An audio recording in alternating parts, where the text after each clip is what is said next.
இப்போ நம்ம ஒரு அன்பாக்சிங் பார்க்குறோம். என்ன அப்படின்னு நீங்களே பாருங்கள். ஒரு காம்பேக்டான ஒரு பவர் பேங்க்கா இல்லை ப்ளூடூத்தா ரெண்டுமே பார்த்தீங்க அப்படின்னா ரெண்டுமே இருக்கிறது. M19 அப்படிங்கிற ஒரு மாடல். ஓகே, சரியா? இது பிளாக்கு கலர் வந்துட்டு வேரியண்ட் 3 கலரில் இருக்குது. பிளாக், ஒயிட் அண்ட் இன்னொரு கலர்லேயும் இருக்குது, ப்ளூவில் இருக்குது. ஸோ இப்போது இதை ஓப்பன் பண்ணி பார்த்துடலாம். இதுதான் எப்படி இருக்குது அப்படிங்கிறத பாருங்கள்.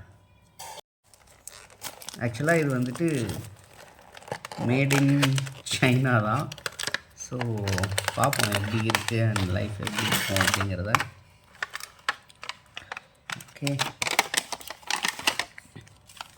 பாருங்கள். வாரண்ட்டி இதுக்கு இல்லை. ஓகே, ஸோ மேனுவல் மட்டும் இருக்குது. ஒரு 3 மந்த்ஸ்க்கு மட்டும் இருக்குது, ரொம்ப இல்லை. 7 days. 7 days, sorry 7 days replace பண்ணிக்கலாம், அவ்வளோதான். ஒரு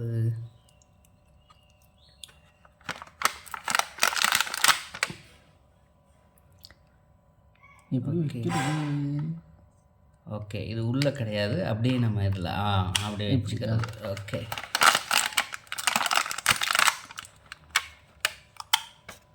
ஓகே, சூப்பராக இருக்குது. க்ளோஸ் பண்ணால் ஓகே. அண்டு இது பவர் பேங்க்காக இருக்குது, டார்ச் இருக்குது. ஓகே, இது யூஎஸ்பி கேபிள் நம்ம போட்டு பவர் பேங்க்காகவும் யூஸ் பண்ணிக்கலாம். அதுக்கான கேபிள் கொடுத்துருக்காங்க. இதை ஓப்பன் பண்ணி பார்த்துடலாம் ஃபஸ்ட். நல்லாயிருக்கு. ஓகே, சூப்பராக இருக்குது. அண்ட் நாய்ஸ் கேன்சலேஷனோடு இருக்குது. 30 dB நாய்ஸ் கேன்சலேஷன் பண்ணி கொடுக்குது. ஒரு பவர் பேங்க்காக யூஸ் பண்ணும்போது எத்தனை mAh?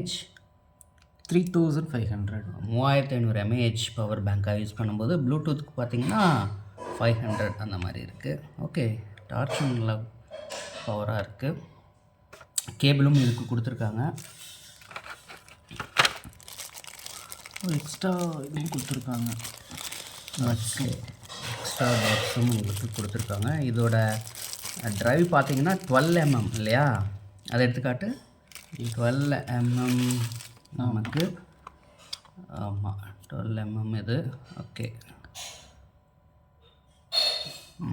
சரி, சூப்பர். பர்ஃபார்மன்ஸ் எப்படி இருக்குன்னு பார்க்கலாம்.